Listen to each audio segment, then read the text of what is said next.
Zendo sans mur, là où la voie du zen se partage. Bonjour. Aujourd'hui, je vous propose de découvrir de l'intérieur une cérémonie de zazen. Vous y observerez le déroulé, mais aussi la symbolique qui se rattache à certaines formes. Quand on étudie le zen seul pendant un temps et qu'on découvre les formes cérémonielles autour de la méditation, on peut en être surpris. Le zen est souvent connu pour son dépouillement, et pourtant, lorsqu'on s'implique dans la vie d'un temple ou d'un dojo, on rencontre une multitude de formes, de gestes et de cérémonies dont le sens n'est pas toujours très clair. On peut donc être légitimement dérouté par cette approche rituelique. À vrai dire, pour ma part, je trouvais la cérémonie assez artificielle et peu conforme à l'idée que j'avais d'une pratique zen. Pourtant, avec le temps, ces formes deviennent familières et permettent de développer la pratique dans des directions qu'on n'avait pas envisagées.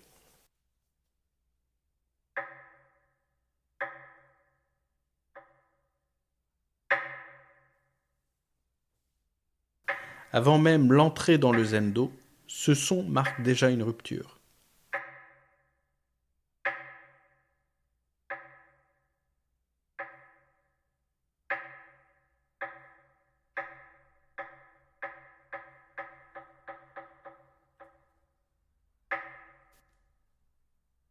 Il ne s'agit pas seulement d'un signal pratique destiné à annoncer le début de la séance.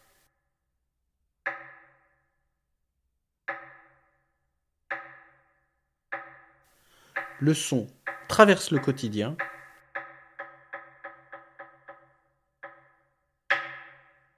coupe les préoccupations ordinaires et rappelle progressivement l'attention à la pratique. Dans de nombreuses traditions zen, le son joue ce rôle. Non pas transmettre une idée, mais réveiller la présence. Pendant le temps où résonne le bois, chacun vérifie sa tenue ou revêt son rakusu ou son kessa dans le gedan, petite partie de pièces placée juste avant l'entrée du zendo. Dans ce lieu sont rangées les enveloppes de tissus contenant rakusu et kessa. Ces derniers sont des vêtements symboliques de la robe du Bouddha, cousus généralement par celui qui le porte. Il est important de donner quelques informations sur le kessa. Dogen y a consacré un chapitre complet dans son Shobogenzo, son œuvre principale. Selon la tradition, la robe du Bouddha était confectionnée à partir de tissus rejetés ou récupérés, parfois issus de linceul funéraire. Il y a plusieurs points à relever qui sont symboliques. Tout d'abord, Siddhartha Gautama a effectué un travail manuel pour se coudre son propre vêtement, alors que, originairement, il était destiné à devenir un grand prince. Ensuite, les tissus utilisés étaient loin d'être nobles, ce qui est une forme d'humilité, mais aussi un moyen de se rappeler qu'on s'inscrit dans le mouvement de la vie. Nous sommes un élément parmi les autres éléments de l'univers. Enfin, réunir des morceaux épars pour former une robe unique rappelle aussi la manière dont la pratique rassemble progressivement une existence dispersée. Dogen écrivait que le kessa est la robe de la libération. Le vêtement n'est donc pas un simple symbole religieux. Il rappelle une manière d'habiter le monde et la pratique. Il y a d'ailleurs un chant spécifique des pratiquants juste avant de porter le rakusu ou le kessa.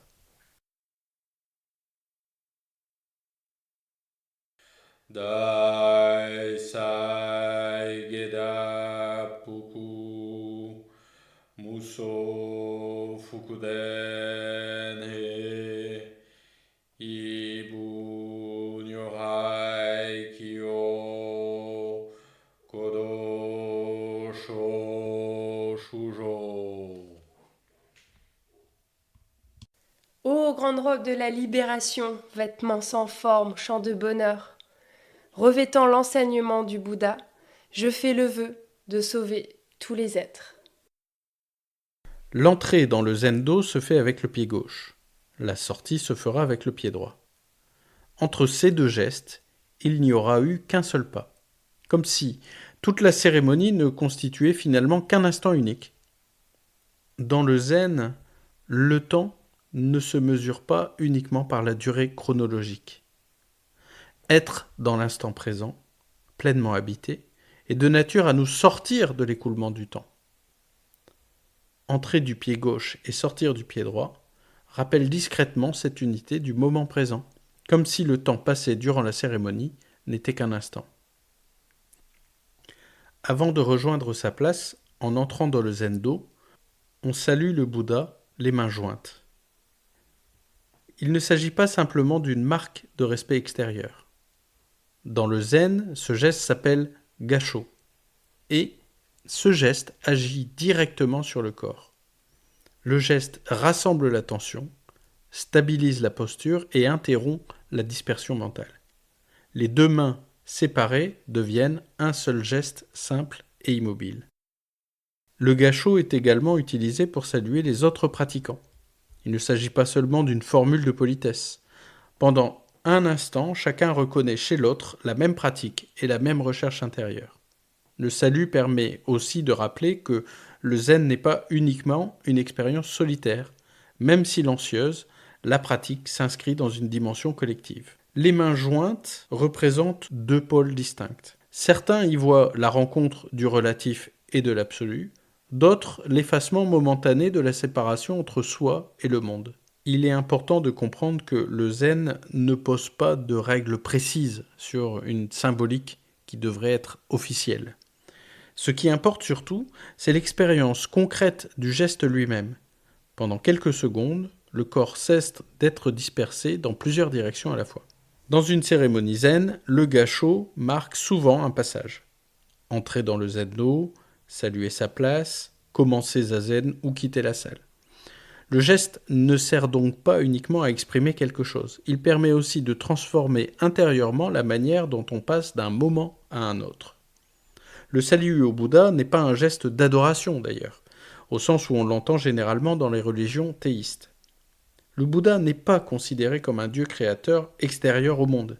Il représente avant tout l'expérience d'un être humain ayant découvert un chemin d'éveil à travers sa propre existence. Ce signe, le salut au Bouddha par le gassho, rappelle ainsi que cette possibilité d'éveil n'est pas réservée à une figure lointaine ou inaccessible. Elle concerne chaque pratiquant. Le salut adressé au Bouddha devient alors aussi une manière de reconnaître silencieusement cette possibilité en soi-même et chez les autres. Puis chacun circule librement dans le zendo pour rejoindre sa place. La pratique commence déjà dans la manière de marcher, de déplacer un coussin, de s'asseoir ou de croiser les autres, qui se fera silencieusement. Arrivé devant son zafu, un nouveau gassho est effectué, d'abord vers le zendo, l'autel, puis vers le coussin. Le salut au zendo reconnaît la pratique collective. Le salut au zafu, le coussin de méditation, reconnaît le lieu même où l'on va s'asseoir face à soi-même. Dans le zen, les objets ordinaires cessent progressivement d'être considérés comme purement utilitaires. Le coussin devient un espace de pratique. Une fois installé, un nouveau gassho marque l'entrée effective dans zazen. Puis vient la cascade de cloches.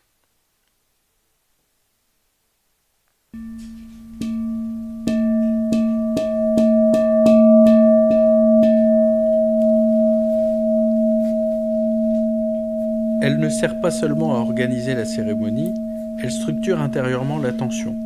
Le temps ordinaire commence à se dissoudre.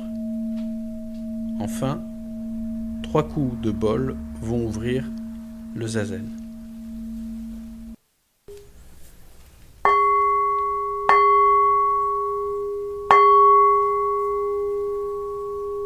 Pendant zazen, rien ne semble se produire.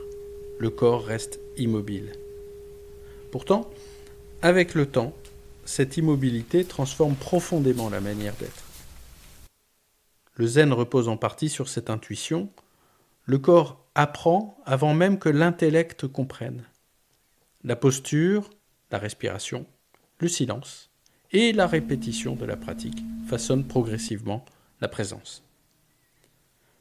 Après un temps de méditation, 2 coups de bol annoncent la fin du premier zazen et le début du kinin.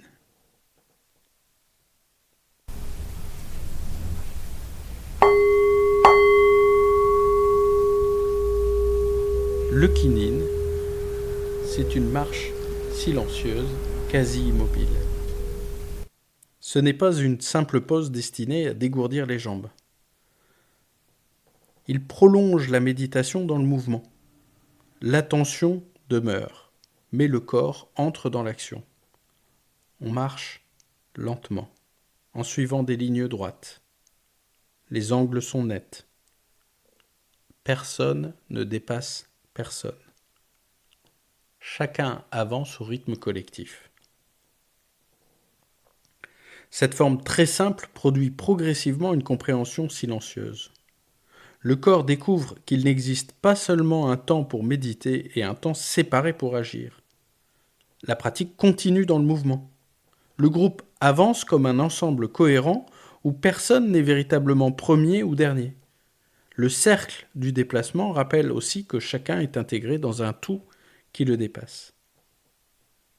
Dogen, dans le Shobogenzo, rappelle régulièrement que la voie ne se réduit pas à une pratique d'assise silencieuse. Elle s'inscrit dans la vie quotidienne.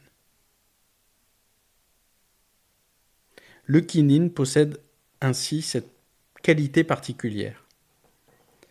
Il y a aussi d'autres temps, en dehors de la cérémonie de zazen, où les pratiquants vont se dédier à l'action au profit de la sangha. C'est ce qu'on appelle le samu. Mais dans le samu, l'attention se rapproche davantage de celle de la vie quotidienne. Il n'y a pas la même rupture que celle qui existe entre le moment où on est assis en méditation et cette marche très particulière que représente le Kinnin. Dans le Kinnin, le mouvement devient lui-même une pratique. L'action apparaît, mais sans dispersion. Le Kinnin demeure entièrement inscrit dans l'espace rituel.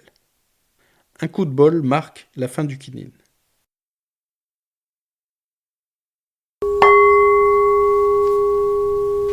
Alors le rythme change brusquement, chacun revient rapidement à sa place. Ce contraste est important. Le zen ne cherche pas à installer une lenteur artificielle permanente. Il existe un temps pour chaque rythme, ou un rythme pour chaque temps. Devant le zafu, un nouveau gassho est effectué, puis chacun s'assied de nouveau et recommence zazen. 3 coups de bol ouvrent la seconde méditation.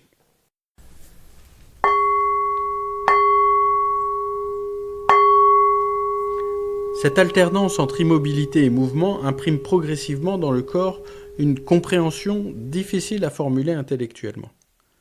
La pratique ne se limite pas au silence immobile. Elle doit pouvoir traverser toutes les formes de l'existence. Enfin, un dernier coup de bol marque la fin du zazen. Les chants commencent alors. Dans le zen, réciter un sutra ne consiste pas seulement à comprendre un texte. La voix, le souffle, le rythme collectif et la vibration sonore deviennent aussi des pratiques. Puis vient le moment de quitter le zendo. Un dernier gassho est effectué avant de sortir du pied droit. Le pas commencé à l'entrée se termine enfin. Le kessa ou le rakusu est alors retiré de manière collective. Ce dernier geste clôt la cérémonie, mais il rappelle aussi quelque chose d'essentiel. Dans le zen, la pratique ne disparaît pas avec la fin du rituel. Les formes s'achèvent, mais l'attention doit pouvoir continuer dans chaque geste ordinaire de la vie quotidienne. Cet épisode est maintenant terminé. Je vous remercie très sincèrement pour votre écoute. Ce podcast n'a de sens que parce que vous êtes présents. Merci également pour vos encouragements et vos questions. N'hésitez pas à me contacter par email zendosansmur@gmail.com ou par message via la page Facebook ou le compte Instagram, notamment pour me proposer des thèmes qui vous intéressent. N'hésitez pas à vous abonner au podcast et ou à la newsletter si vous souhaitez être informé des nouveaux épisodes. Et surtout, continuez à parler du podcast autour de vous. Cela permet de rendre le zen plus accessible et de montrer son caractère actuel et vivant. À bientôt.